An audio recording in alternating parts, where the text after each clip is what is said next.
I'd like to ask everybody to take their seats. We're going to get our program underway shortly.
On? Oh, it is on? Okay.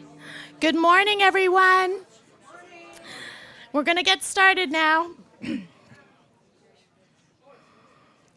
It's me. Yeah. Good morning, everyone. My name is Lisa Bauer. I'm the Ward 3 counselor here in the town of Ajax. Hello to everyone from Ward 3 and everyone. I've been invited today to MC the event to mark the official opening of the Indigenous Community and Healing Garden and to celebrate the hard work by so many community partners. Before I make some acknowledgement of some guests here, I'd like to start with the land acknowledgement.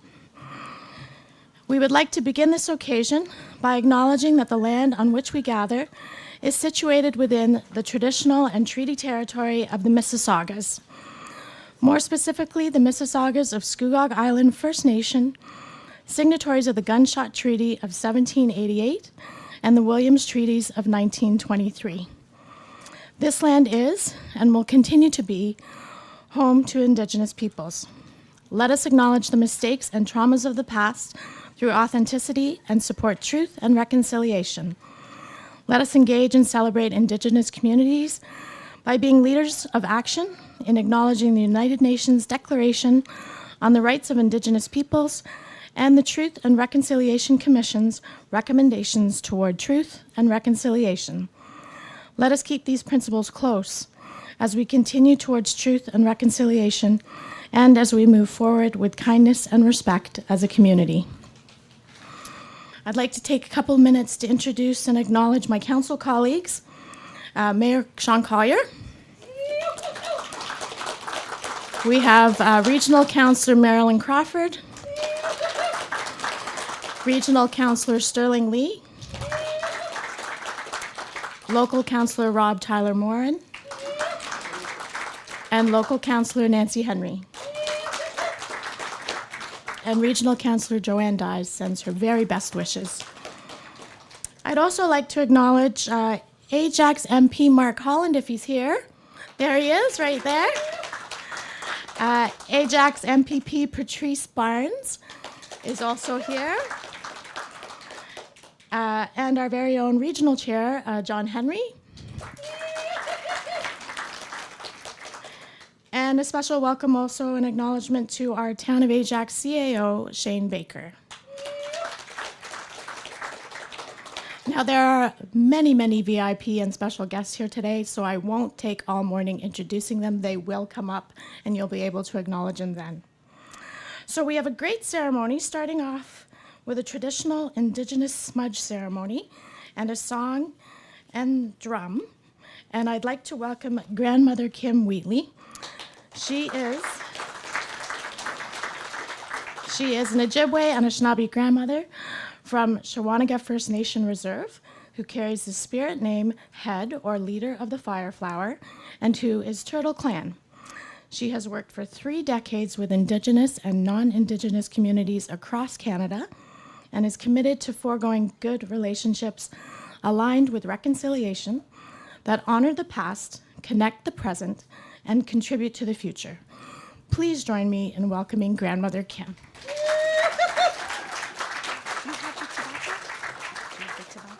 I don't. That's okay. Would you like me to ask for it? No, it's okay. I'm way shorter. Anin bojo, sego, kwe, kinawea. Greetings, my relatives. I'm trying not to drop anything here as I get ready to speak to you, but of course I did drop something. Anyhow.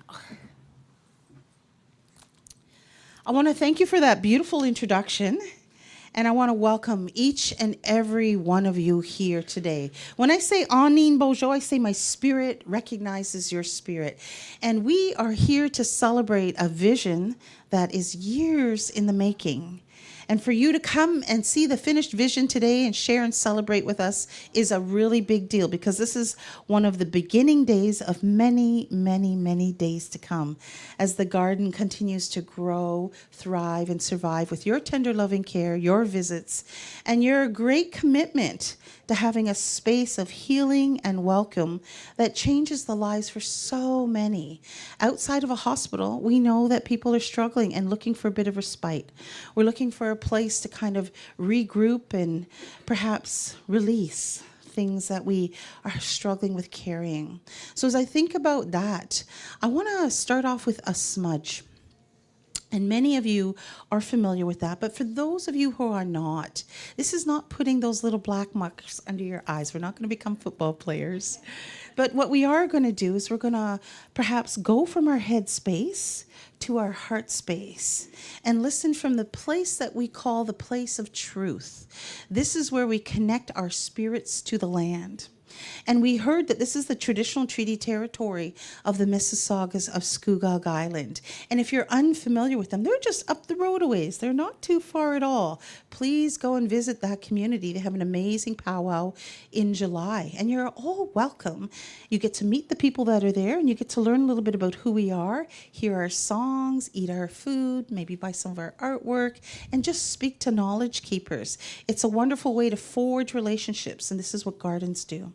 They forge relationships with the beings who sustain and maintain a good health, a good way of life, a good space to really retrieve body, mind, spirit, harmony, and balance. So if you haven't thought about it like that, I'm going to encourage you to feel that today rather than just hear that. So I've got my smudge bowl ready to go, and I'm going to light it up. This podium's almost as tall as me, so if I disappear, I'm not going to grow anytime soon. Maybe a little wider, but I don't think I'm going to get much taller. And looking at what's in the garden here today, man, I might get a little wider because there's some yummy stuff on the go. I didn't realize they're growing food here, too. Saw cucumbers and squash. So the smudge, it is sage. And sage is one of the medicines that we use when we are feeling a sense of heaviness, when we feel we need kind of a circle of protection. Sage is one of the ways that we cleanse ourselves, body, mind, and spirit. Sage is the way we speak to the unseen world. So when we look at the unseen world, this is the place where our ancestors go. This is the place where we receive the words that we need to speak on a daily basis. This is the place where we send our acknowledgments and our gratitude for those that came long before us, so that those that will come long after us have the same opportunities, the same gifts that we enjoy today. It is important that we honor the land, and we take time to do that. And oftentimes in our very busy modern lives, we just take her for granted. But we're not going to do that today. We're going to honor her.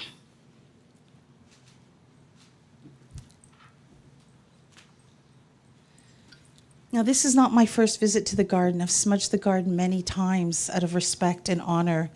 And I've done it to help encourage the babies that have been planted here to thrive and survive.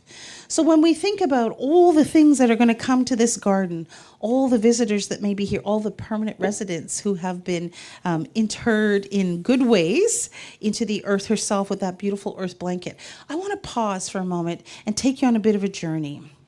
I want you to think about all of the sands, the soils, the clays, the gravels, the rocks, and the stone beings as these ancient living beings who have an eternal memory. And their job is to ensure that the soils are healthy enough to receive new residents, to hold them up, to ground them, to give them a place to be. It's a home. It's a space that we all go to when our life walks are done. It's a place where we can recognize as the body of our Earth Mother. And she is an ancient being who supplies everything we need to live a good, long life. But she has those helpers who keep things together, and they teach us about strength and resilience. So on those days when you're struggling, when you're feeling perhaps not 100%, maybe you feel like you've fallen to your knees and you need to get up and dust those knees off. Know that when you fall, they're healing you, they're holding you, they're loving you, and they're hearing you. You can share all of your secrets. You can release all of your burdens, but you can also bring your joy, your love, your care, respect, and your good words. So when I think about this, and I think about how ancient they are, we refer to them as grandmothers and grandfathers. Take time to address them as such. You know, the elder population of our communities is sometimes forgotten about, except when we need some wisdom. You know, when we need some guidance, when we want to remember who we're connected to. So when you come to the garden on a regular basis, because I know you all will, take time to acknowledge those stones. Don't just walk on them. Say hello. Give them a greeting in whatever language that you might speak. And thank them for the hard work that they do. Those grandmothers and grandfathers will remember your presence, your words, the energies that you bring, the gifts that you leave. And the most important gift that you can give to another is time. You can't get time back. Time is so powerful, and we only have a limited amount of it. And those grandmothers and grandfathers will far outlive us, but they will also remember what it is that you brought. And for the next visitor who comes and is seeking something, they might be able to share a bit of you with them. So think about that. That's just amazing. So on this day, I invite all of you to give them greetings and thanks. So I acknowledge them. And then I want to draw your hearts and minds towards the second order of creation. And these beautiful beings, they say, were given a job. They were given original instructions, because long ago, and the earth was much younger than it is now, all the beings on earth spoke the same language, so they could all communicate with each other. And these beautiful beings were given these arms that we call roots. And their roots burrow into the sands, into the soils. And they find the grandmothers and grandfathers and they give them big hugs. They hang on to them. And they transform their medicine into something digestible for those who can't eat rocks and stones.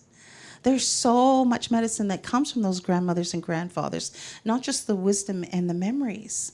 And so as these rooted beings we know as the grasses, the shrubs, the trees, the bushes, the hardwoods, the softwoods, and the medicines, get real intimate with them and hug them up and listen to their stories, they transform those stories into something that emerges from the earth that we as humans can see and appreciate.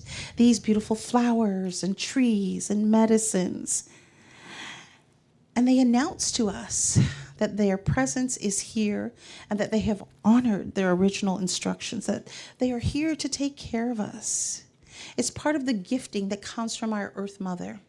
And I think it's such a powerful concept to see them as not only living beings, but as very productive participants and part of our family circle, part of our relations. They are our relatives. So when we give greetings, we say Kinawea. We're referring to all of our relations. So that's the mineral world that I just talked about, those grandmothers and grandfathers, but it's also the plant world. right? And through their strength and resilience, the grandmothers and grandfathers help to hold them in place so the winds, if they come too strong, don't yank them out of the ground. If the winds come too strong, the trees don't bend over and break. They have some flexibility. That's what those grandmothers and grandfathers do for those beautiful plant beings. And we get so many things from them. We get food, we get medicine, but we also get endless beauty for our everyday life in big ways and small ways. Now, the first medicine that pops up out of the ground is an annoyance to gardeners in lots of ways. Because their bright yellow heads don't fit in with the vision of a perfectly green lawn. But I want to remind you that they have a job to do. If the soil is too dense, they help to break up the soil and disperse that clay so that something else can grow there. Their roots are so long that if you try and yank a dandelion out, you're not going to get the root. It can be 2, 3, 4 feet down in the ground sometimes if they're really strong. Every part of a dandelion is medicine. So give them more love. There's no such thing as weeds in our cultural view.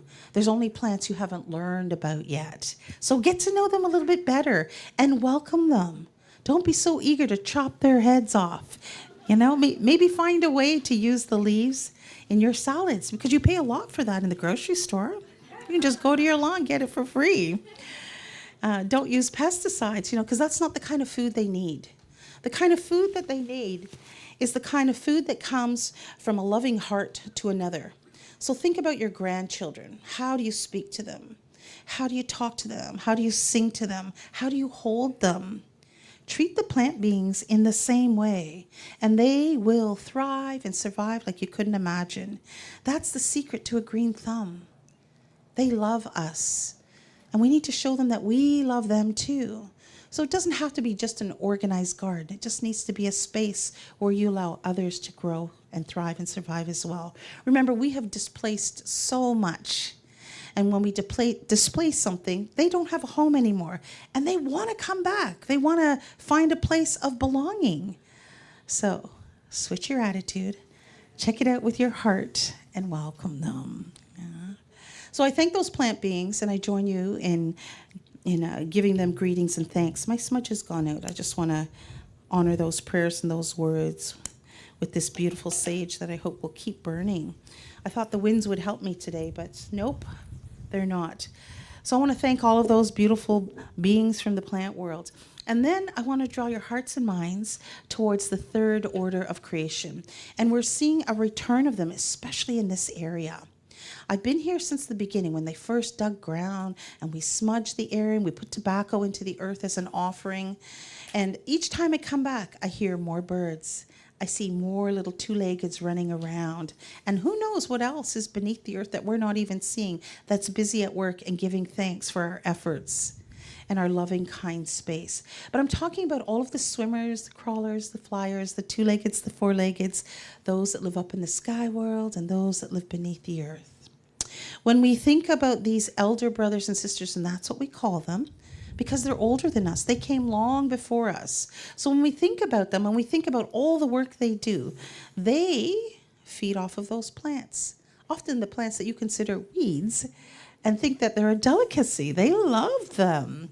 They also let the plant beings know that they're taking care of them in lots of different ways. So I know a lot of people are afraid of snakes, but snakes are protectors of the medicines.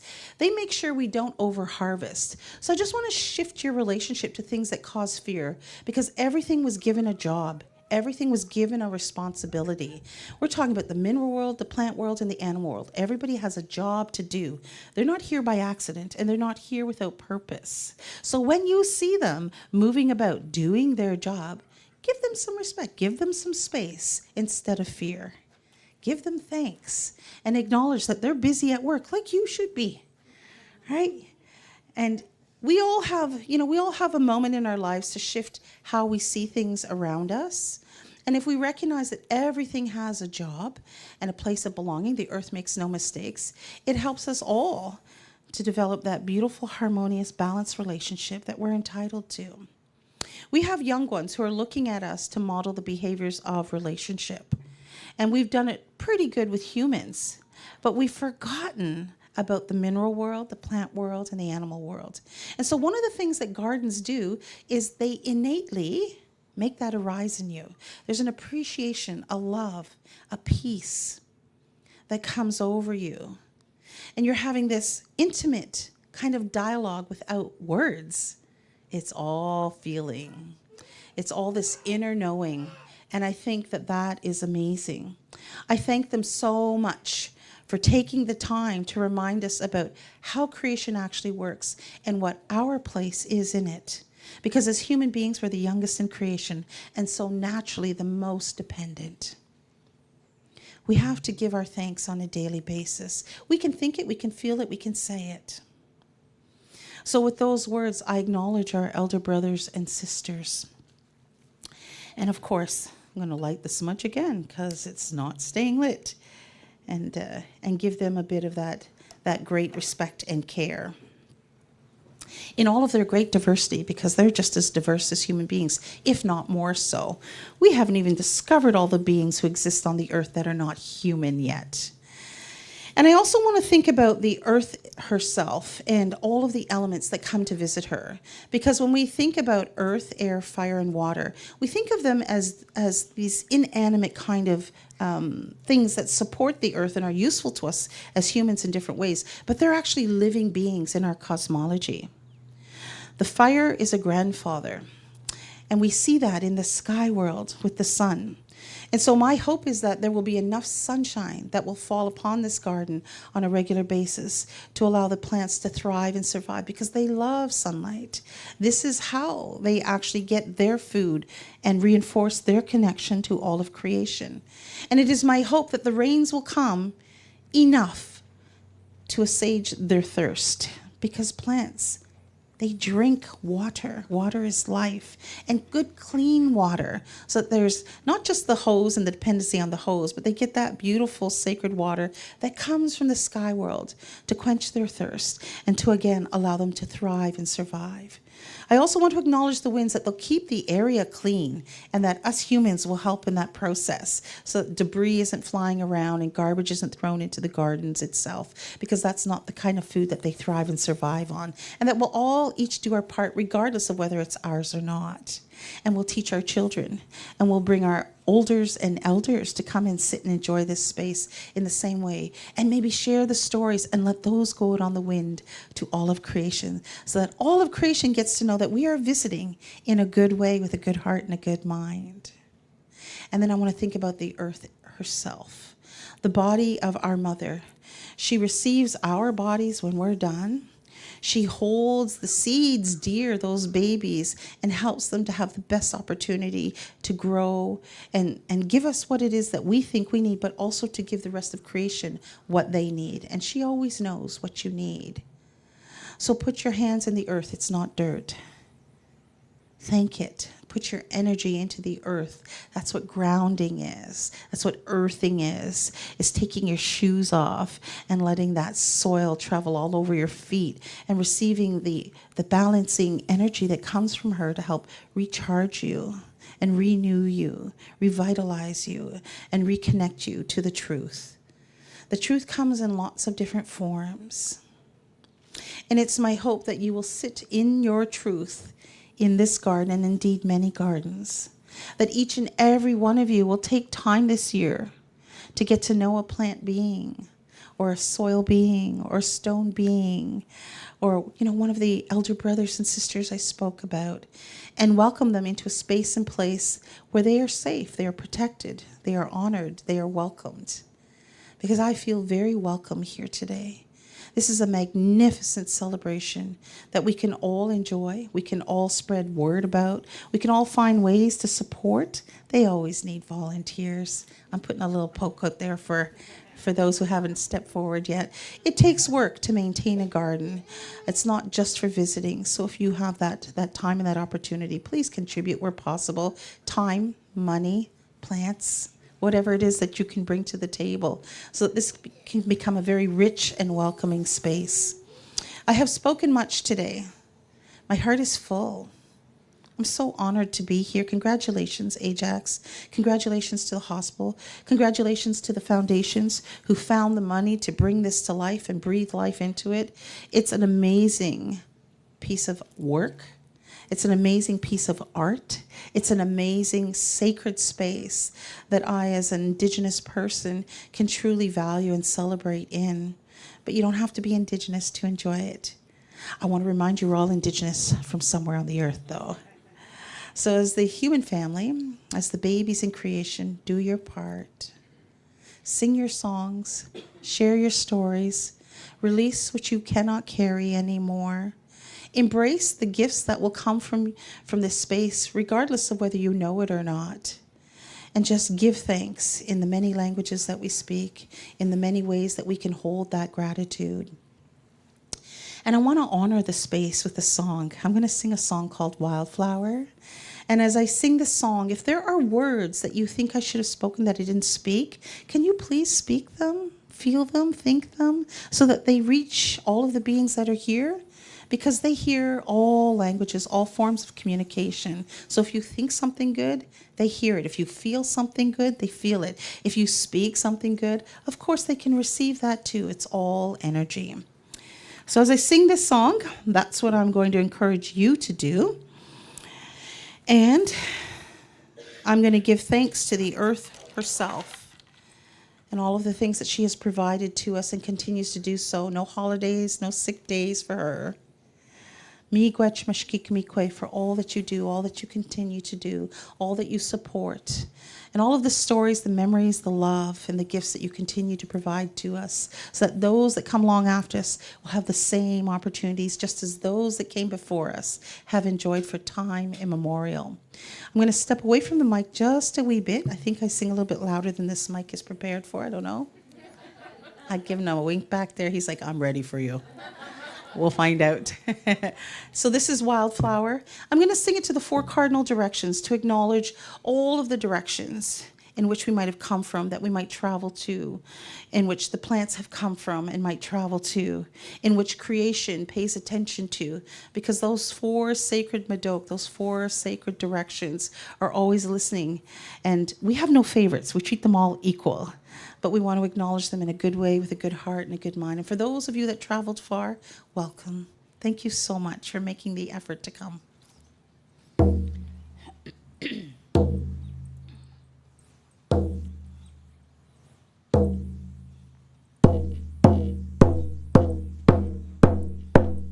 Hey,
Chimigwech for that beautiful applause.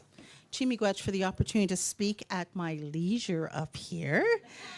And Chimigwech to each and every one of you for listening, for accepting that beautiful universal song language. It's also a form of prayer for you and all of creation.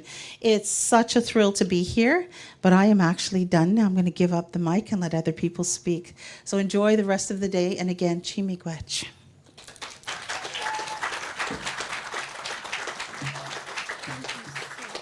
You're welcome. My honor. Grandmother Kim, we are so lucky and grateful that you came today. And the stories, the words, the knowledge, the wisdom that you share and give us time to reflect and remember is so meaningful. So miigwech.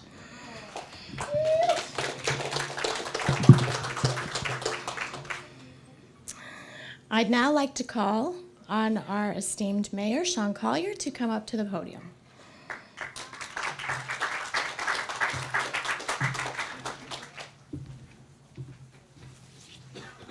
Thank you, Lisa, and thank you so much, Kim, for coming. It's always great to have you. Always great to have you come and educate us. We always learn some more. I just wish they wouldn't always put me speaking after you, because it is a hard act to follow. And I know my staff, I couldn't see your faces at the back, but when you're talking about the dandelions, I'm sure they're all going, yeah, we're going to have to respectfully agree to disagree on that one, because I have some strong feelings on this. Thank you so much, everybody, for joining us today. Thank you to my council for being here and for your continued support in everything that we do. The development of this garden has been a partnership of so many people and community groups. And from the Ajax Mayor's Gala, and I would like to acknowledge, because there are many of them here today, of course, my beautiful wife, Rose, the Gala chair. We have, who else do we have here? I saw Lucy Stocko here doing a great job. Nimra is here. Sam, wherever Sam is, there's Sam.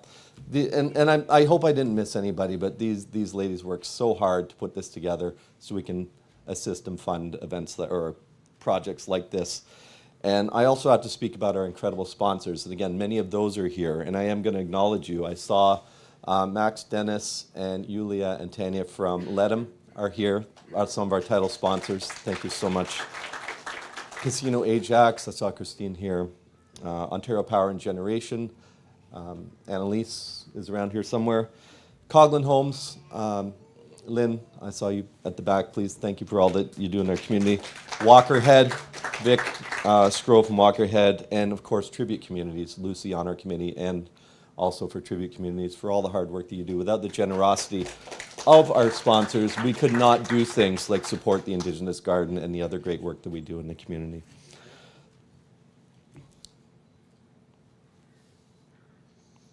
Lost my place.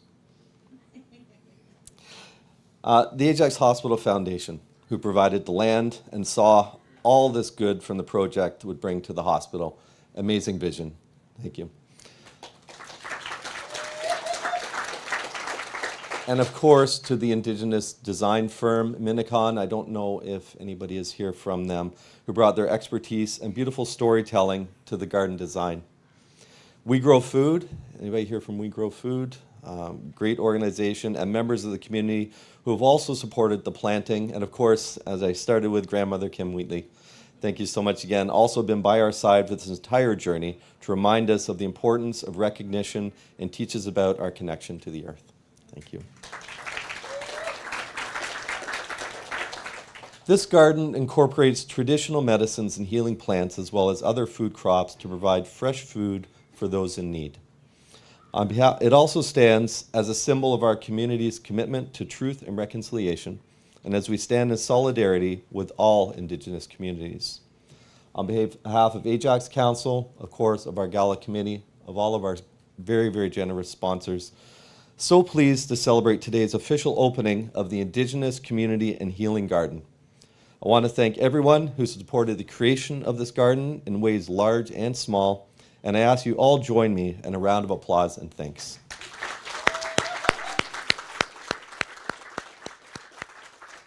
I'll turn it over to Lisa. Thank you, everyone.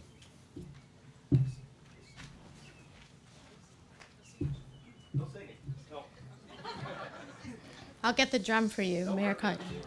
Thank you very much, Mayor Collier. And next, I would like to invite remarks and greetings from the federal government and ask MP Honorable Mark Holland to come up.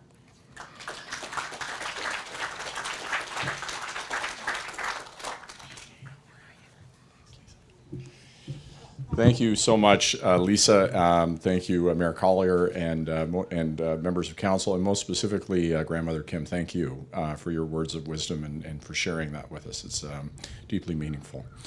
I want to speak just for a minute about truth and reconciliation and what that means, and maybe because I think we are in a period of genuine truth where we're beginning to face the terrible mistakes that were made in our past, and that's hard to look at.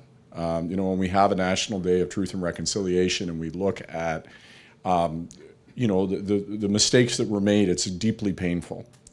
But one of the things about truth is when you speak truth, you finally stop asking the victims of who've suffered to be the ones that carry your shame. And when you are truthful, then you carry that shame for them instead. And that's hard to carry shame. It's hard for a country to look into our past and see the wrongs that we've done. But it's a starting point.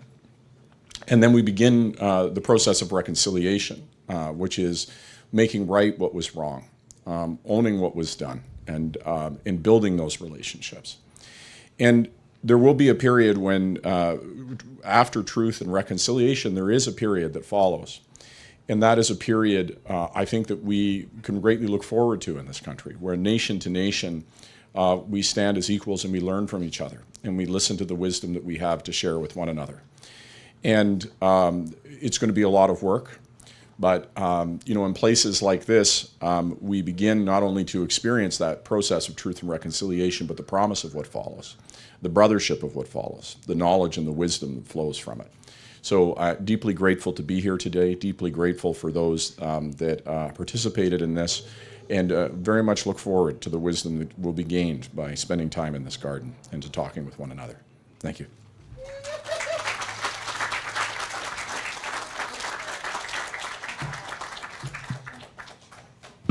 Oops. Thank you so much, MP Holland. I'd like to now invite our Ajax MPP, Patrice Barnes, to come up and bring greetings on behalf of the provincial government.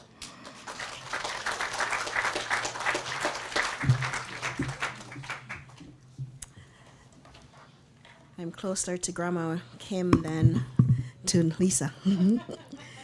So thank you everyone for being here. It's an amazing, it's just such an amazing event, and thank you Grandma Kim for that beautiful story. We often don't stop to think and to really connect, right?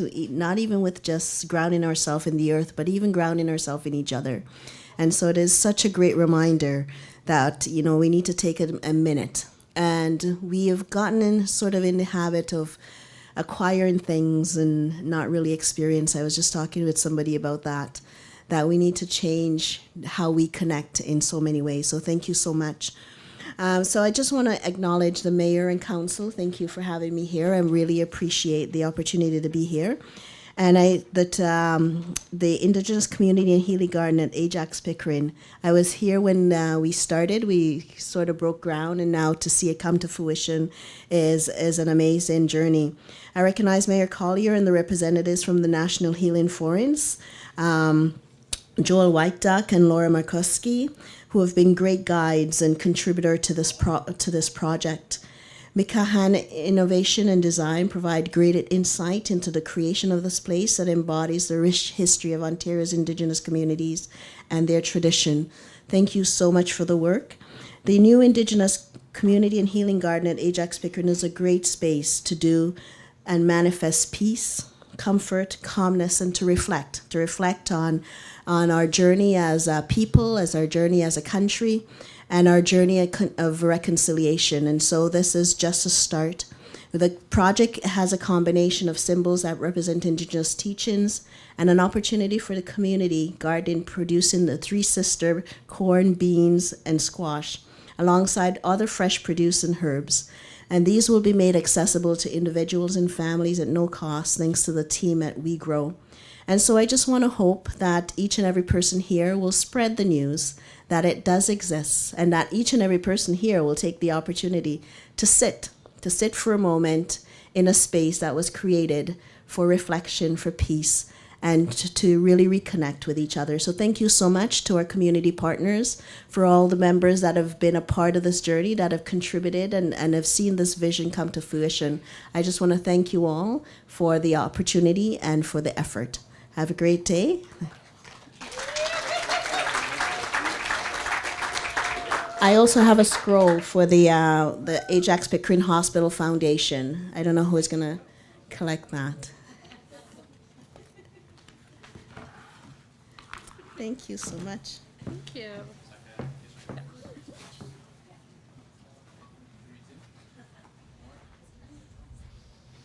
Thank you so much. Thanks, Bridget. Oh, sorry.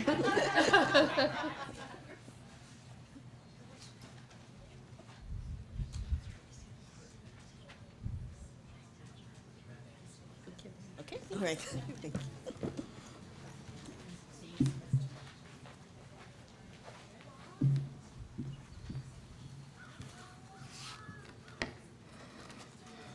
Thank you so much, MPP Barnes.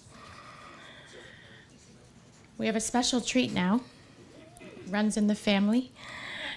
I'd now like to introduce the Kelly sisters, Janaya and Cherish. They are Ojibwe and Jamaican in ancestry, and it is their sincere hope to encourage and mentor other Black and Indigenous youth to find their place of belonging through traditional dance. They practice the powwow style of dance called Fancy Shawl, which honors creation utilizing intricate footwork that dances up the medicine from the earth while mimicking the light movements of a butterfly. Please help me welcome the Kelly sisters.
Janaya and Cherish, the Kelly sisters.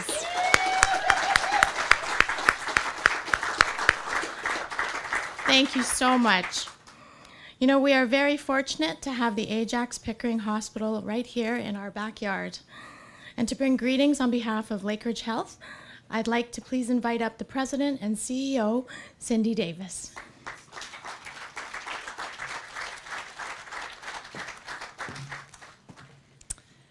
Thank you so much. It's my absolute pleasure to be here this morning, and I would like to bring greetings on behalf of our entire team and our board at Lakeridge Health.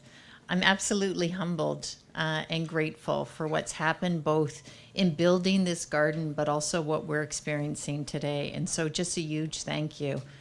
I often say as I meet new people that come to Lakeridge Health to work, that we have over 8,000 employees, staff, physicians, and volunteers. Our volunteers total more than 1,500. And what I say to them is there are so many people that are working to make us successful. And this is absolutely a testimony to that in terms of how hard people have worked through their generous time, sponsorship, and donations to us. And again, for me, I'm absolutely humbled by that. I do want to acknowledge one of the significant contributors to where we are today, the Ajax Mayor's Gala, and Rose Collier and Mayor Collier. Thank you so much. I think somebody said we're absolutely grateful to have this hospital in Ajax, and what I would say is we are equally happy and absolutely thankful for all of the work that Ajax and you, Mayor Collier, and your council does on our behalf. And just look around. I think about the long-term care building that's behind us and how much you helped us in terms of making this a reality so quickly. I also want to pay tribute to you in terms of what you've done to honor your family, in terms of you actually designed and built the pergola that's over in the garden, and it's beautiful. It's a place of shade, and it's a place of people to sit. And I remember the day that you were here, and I met so many people, including your father, and I actually think that's awesome. You know, in this building, we have thousands of people that come through our doors every single day. And what this means is a place of comfort, healing, and reflection. And for our staff, I can tell you that they absolutely come here and they enjoy those things that we talk about and have moments of reflection and comfort. Healthcare is tough. It's hard work. And the fact that they have a place like this to come to is absolutely amazing for us. The other piece in terms of patients, their families, and now residents of our long-term care home, it really is a place for them as well. So not only is it a place for them to come and sit, but it's also a place that we're trying to figure out how we integrate, you know, recreational programs, therapeutic activities, and healing for everybody. This garden is so important. The final thing I would say is that we're all on a journey. We have a journey of reconciliation, and our organization is absolutely committed to that.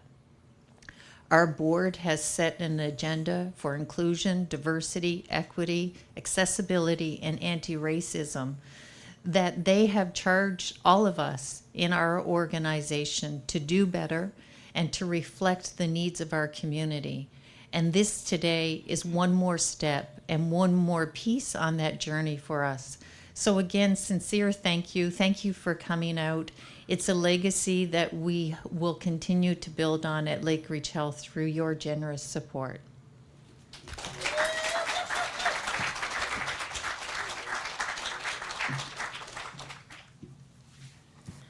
Thank you so much, President and CEO Davis. The Ajax Pickering Hospital Foundation has been an absolute incredible partner in this project, and I would love to invite CEO of the Hospital Foundation, Tracy Patterson, to come up.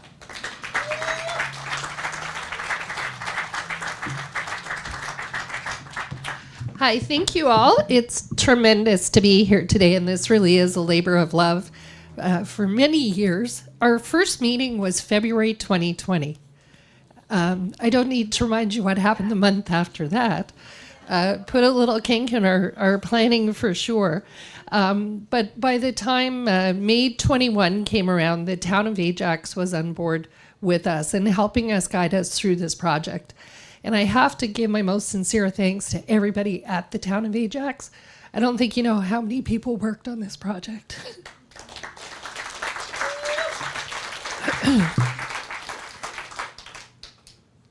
The mayor's office has been tremendous. The operations and environmental group, planning, and all the volunteers. I'm quite overwhelmed, but it's tremendous. Thank you.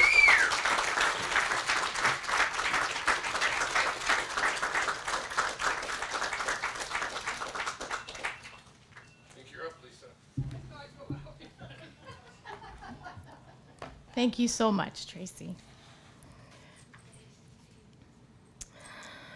The National Healing Forest Initiative is a network of forests and green spaces across Canada where Indigenous and non-Indigenous peoples can come together in the spirit of reconciliation to heal, reflect, meditate, talk, share, and build respect and understanding.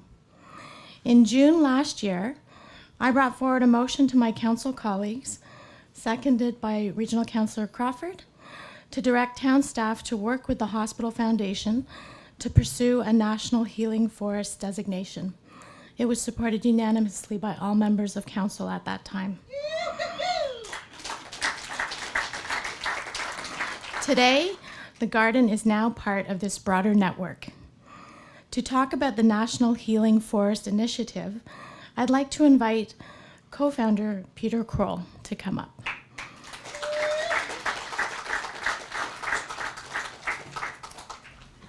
Thank you so much. Oh, sure, okay. And here's Patricia. Peter might need to put that up a little bit.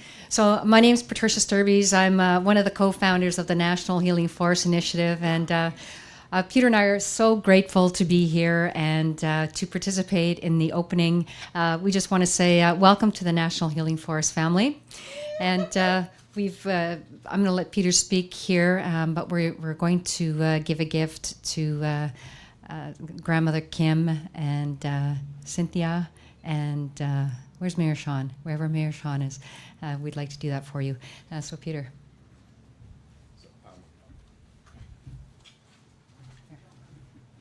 These feathers, my name is Peter Kroll. I'm part of the National Healing Forest Foundation initiative. And I'm going to say a few words about this in a second. But these feathers have come from a reconciliation initiative in Ottawa at the National Museum of Nature. And thousands of these feathers were placed on the ground, on stakes, as a tribute of reconciliation by First Nations. And they were created by Indigenous and non-Indigenous artists. Each one is unique. And we would like to bring those greetings and that energy from Ottawa to Grandmother Kim.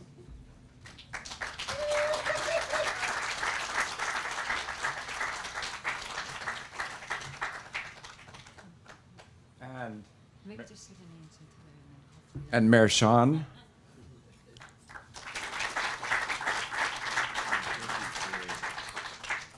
And to Cynthia.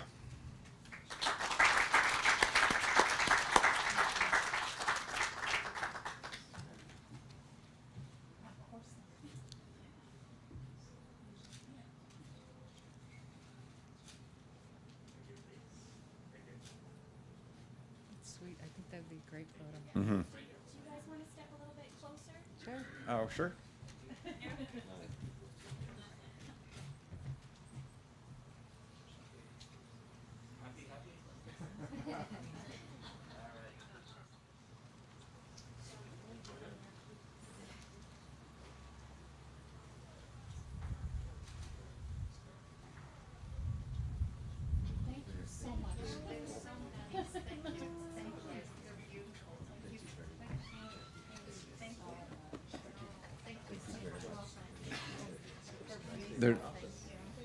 Thank you very much for accepting these gifts. And there's just a brief story that we would like to share with you to sort of tell you how we got here today. I am a retired geologist, and Patricia is a lawyer. And in 2015, this is not a long story, it's a short story. In the beginning. In the beginning. In 2015, Justice Mary Sinclair was releasing the National Truth and Reconciliation Report to the people of Canada and Parliament. And the day before that report was released, there was a healing walk in Ottawa, which went from just across the river of Ottawa to Parliament Hill. About 15,000 Canadians went on that walk. Survivors of residential schools, politicians, athletes, actors, scientists. It was the cross-section of Canadian society. And I was walking as a geologist. Well, big deal, geologist. Anyways. So I'm walking along and thinking about, there were survivors all around us with sharing their stories, and it was just a very emotional day, as you can imagine.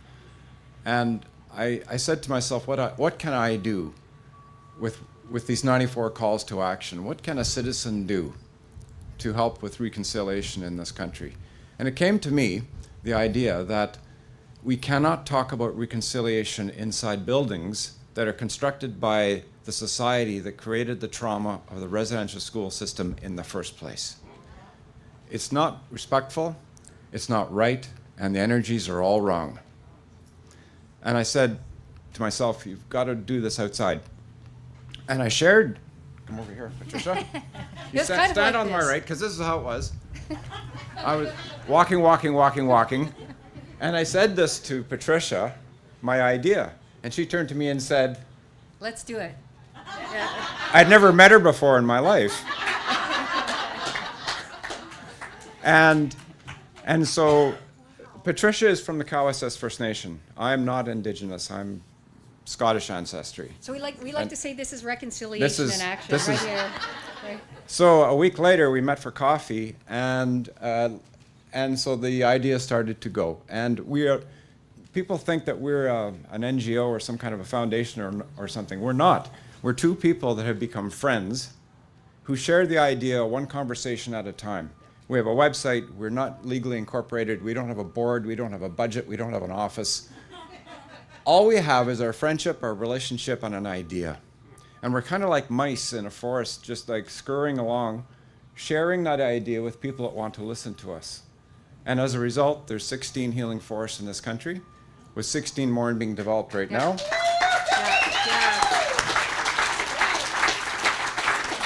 And thank you. And we have the support of the David Suzuki Foundation, who brings you greetings. They couldn't be here today. And the Royal Canadian Geographic Society is part of this as well. But the most important thing is, oh gosh, this is sort of where I get emotional, is there's a lot of trauma in this country. We're all needing healing from many things, and in particular, the residential school legacy is real. And I have learned so much from Patricia about relationship, what real relationship means. And we are the model of what you are doing. We are a non-Native person working with an Indigenous person. You are a non-Indigenous community working with Indigenous people for healing and community building and reconciliation. And so across the country, this is happening in the other 32 communities, just like this. And each one is unique and different. And it comes from the heart. As I said, we don't have a budget, we don't have a board, we don't have office, we have no CEOs. It's just us sharing an idea. And that's how it grows. So thank you very much for welcoming us. And Patricia, if you want to. We're just honored to be here. And each healing forest is just a testimony to the power of community and the power of the need for healing and recognizing and seeing each other and building a stronger country and trying to deal with this history that Canada is part of, the residential school trauma, which will go on for a long time. But this is a start for this area, for people to come together and heal. And already we've heard conversations how people come to wander around the garden, staff who are busy in there, traumatized by what's going on, and coming out, having some space and time in the garden. That's what it's all about. Thank you very much. Thanks, everyone.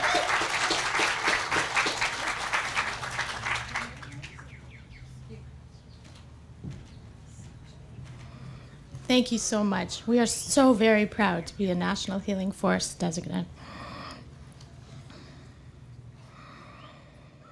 So to help us celebrate the opening of the garden, we are very lucky to have Sarah Lewis, an Anishinaabe Ojibwe Cree spoken word artist, activist, community organizer, and mother.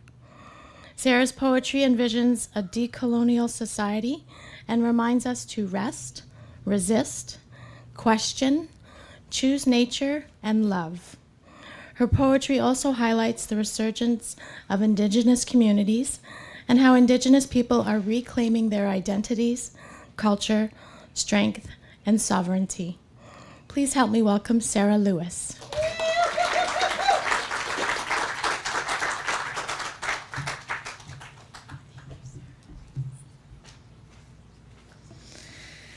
All right. Hello, Anin, Sarah Nadijnakas, Curve Lake, Nandunjaba. I'm coming all the way from Curve Lake today, which is pretty far. I'm from the res, so I'm like driving here in the city was so stressful. I'm just happy I got here safely, and I'm extremely honored and grateful to have been asked to speak here. I think it's so important to have green spaces and to have something like this for Indigenous people, for the community. You know, plant medicine, food medicine, like this is how we heal together and how we literally grow also as a community. And just echoing what was said before, I think that this is one of the small steps towards what we call reconciliation. And I was getting teary-eyed listening to the two folks that were ahead of before me, because you know, you hear this buzzword reconciliation, and we talk about it a lot, but like action and what are we actually doing? And I'm just like, that's amazing. Like our connection to the land is so important. When I'm out in the bush or when I'm by the water, that is where I feel at home, and that's what heals us. So I have a poem. My poems are usually pretty feisty and political, but I have this one poem. It's called Bluebird, and it's sort of just a reminder for anybody to go back to the land. And I was writing this poem angry when I was in an office, and I was like thinking about the mountains and daydreaming about them. So anyways, this is what came out of it. I forgot to breathe. I held my breath, waiting for my own approval, made myself sick with grief for a person I missed so dearly. The child in me had forgotten how to play. I see those emails peeking out of my inbox like a big red flag I can't ignore, but I keep going back to the deadlines, the 9 to 5, the bills, the event I send my regrets to, the angry scheduler that loves to label me procrastinator, a hater. So today, I smile and I wave. Finally take a deep breath and exhaled expectations I'll never meet. I skip to the garden, middle fingers in air and fate in hands. You see, natural law and self-sufficiency were replaced with an angry accountant. Tells me this way of life isn't adding up, and I agree. He looks confused. The same look I've had until this very moment. I tell him that I'm done with the abuse. I tell him that the spreadsheets and office desks have replaced my mountain view, my place of ceremony, the meadow I make love in, so they gots to go. When did the newest version of the DSM replace books of poetry and watercolored portraits? I don't have depression. I've been robbed of my sanity, spirituality, creativity. My abuser stole my paintbrush and filled my hands and time with deadlines and worry and called me successful. Today, rest is considered a luxury if self-care isn't written in policy. From the big wigs who are in charge of the cards at the big table convinces us we are small, that we must deal with the cards we are dealt. But I'm sick of this game, and I call your bluff. Stuck in this rat race when I'm a bird, caged to colonial concepts, but the key to the valley has always been there, is dangling at my window, bluebird. Shall we fly to the mountains? Fly to the evergreen trees that do not obsess and sweat about a to-do list. All it does is exist, and that is enough. They are experts in self-harm. For every tree you cut down is a me you cut down. Your mistake is thinking that we are separate from nature. But honey, the bees are not the only thing that is endangered. You see, only an old growth forest has the beauty and ability to take my breath away. And in a split second, gifted back to me. The leaves, the bark are my therapy, could replace my oxygen mask they gave me for my panic attack. So tonight I travel with Bluebird. We sing our songs. Here we can simply be. Here anxiety no longer fills the cracks in my teeth. Here my jaw softens and is filled with wild berries, nuts, and poems. This is your reminder to breathe, to rest, to put down your phone, your lists. This is your call to inaction, because the mountains, valleys, and rivers miss you, have been waiting for you. Bluebird misses you and is waiting for you. Thank you.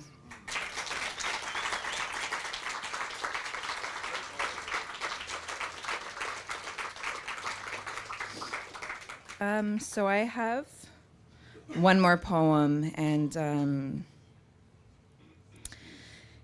I made this poem for the powerful women in my life, the aunties, my grandmother. You know, my grandmother was a medicine woman, and unfortunately I didn't get to learn her teachings because we were displaced. She went to residential school in Sturgeon Landing, and so I didn't get that, and we're slowly learning that back. And you know, it's been a journey, a healing journey from all of this trauma in my own life, intergenerational trauma.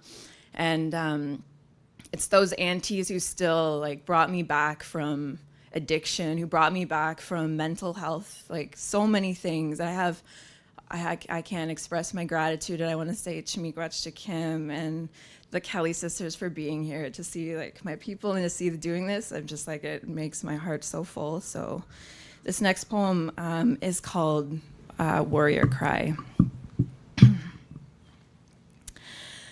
I'm the warrior cry that penetrates, swings, slings through your House of Commons window. Not uncommon in my bloodline, though. I'm the high priestess, the empress, grabbing glass ceilings on my way down, turned into a floor, turned to powwow grounds. I dance and stomp on top of shreds of the 1763 Royal Proclamation buried beneath my feet. Jingle dresses and fancy shawls sweep the red-crusted floor. I crow hop, stop, and point to every door. Evicted of opportunity, every timeline, every generation eradicated. Here is where I stop and pray. I see my own fractured lineage covered up with a Band-Aid branded reconciliation. My moccasins reveal the mess you made crammed onto reservations. Crucifixes and crying eyes disguised as a friendly Thanksgiving dinner get-together. A dinner reservation we did not make, had no choice in the matter of, painted as a special seat by the door and told to leave before the main course. Leftovers presented on a gold-plated platter and advertised as the special. Starved of culture, freedom, love, our children, our world, how special. But my ancestors unshackle us daily, have prayed for us for millennia. I am your Notre Dame turned to flames, the fire starter that won't get out of the house that shamed her, a ceremonial smoke medicine flavor, healing yet spicy. A lyrical physicist transcending truths through time and spaces that I now take up. A felony if you dare touch me, burn hands will remind you that my blood still boils. And land acknowledgements aren't going to fix that, because acknowledgements without change is like sorry without action. Assaulting the land and bodies of water is an attack on Indigenous women's bodies and communities. This is forced entry to our life givers. Indigenous women nurture our future, feed our babies with ceremony. Babies that grow because of places like Pigeon Lake, the same place where cottagers protest our wild rice monomen for being too thick along the shores for their water skis to get through, of course. The irony of their anger, having something taken away, as though their water sports trump our livelihood and survival. You scream bloody murder and I scream privilege. Tired of being labeled radical because I want clean drinking water for our communities, for Indigenous women and men to be alive, to thrive, yet we're devalued by the blue lives that promise us safety. Tired of being punished because of pigment. But I digress. Indigenous women, the backbone of the body we've abused, holding us together in this rusted, gated, concrete-fused skeleton. They always call me back to my purpose, my power, my body that's been displaced, my home. I forever owe debt to my grandmothers, mothers, aunties, sisters, and friends. So this one's for you, miigwech. Thank you.